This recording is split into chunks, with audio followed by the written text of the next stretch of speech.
Having a passion and chasing it is something that takes courage and it takes a commitment and it takes confidence to do. It sets a good example that you can choose what you want to do. It's not concrete, you don't have to become what you don't want to be.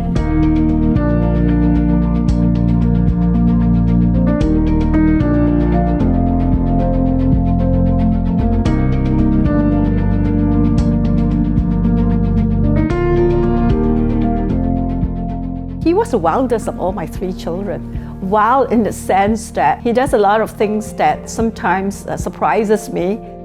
He's one child who has all kinds of ideas, and I just can't cope up with him sometimes because I'm busy working. So I get my eldest child and my daughter to monitor him when I'm not around. But somehow, he has all kinds of ideas to outwit all of us.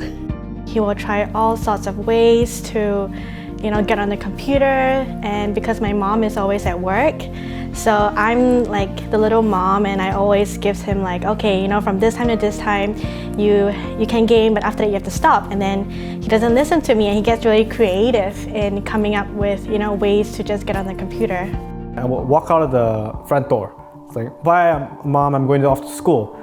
But I come out through the door, I leave my window open, so I would climb back into my house through the window, into my room, and then I would play video games with my door closed. And every time I would hear my mom come down from the steps, I would turn off the monitor and hide under the bed. And then when it's time for me to come back from school, I would climb back out through the window with my backpack, knock on the front door, walk into the front door, and then make sure I yell, oh, I'm home, Mom, just to make sure that she knows that I'm home. Then I'll go back in and continue playing again. He is very comfortable in his skin. He's not shy to show out his personality, right? And I think that's also why we like him, I like him, the fans like him, because he doesn't shy away from the camera. You get to see who he is. I told myself that if I couldn't make TI5 and beat the North American scene, then I'll probably call it quits and go back to school. And I was like, you know what, I have no classes, I'll give it a shot. So it was pretty much do or die for me. It was a dream that he wanted to, he said, Mom, that's my dream job. And I said, great, if you can achieve your dream, do it.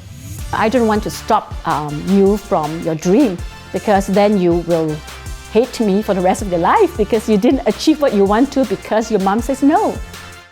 To me, it's all like monsters and fighting here and there, and every time when I look at the Dota screen, I'll be like, oh, where's David, And my mom, who is actually pretty knowledgeable about the game, she'll like tell me, oh, David's here and there, and I don't even know when the game ends.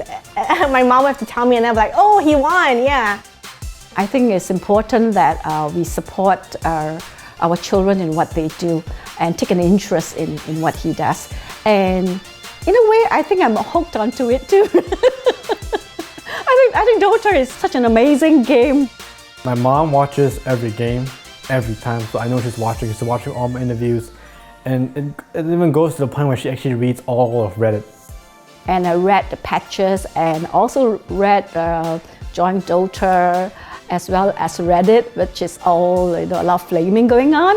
And David says, Mommy, don't read so much of Reddit.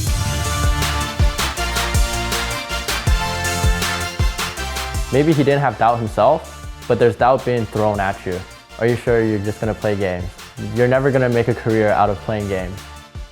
He has that belief in himself, and that carries him through the journey. When you hit past a certain age, you're kind of all in. Either you go back to school and get a degree, or you stick to esports. And at one point, I almost gave up, but I was given an opportunity and I seized it, and I'm glad that I made it work.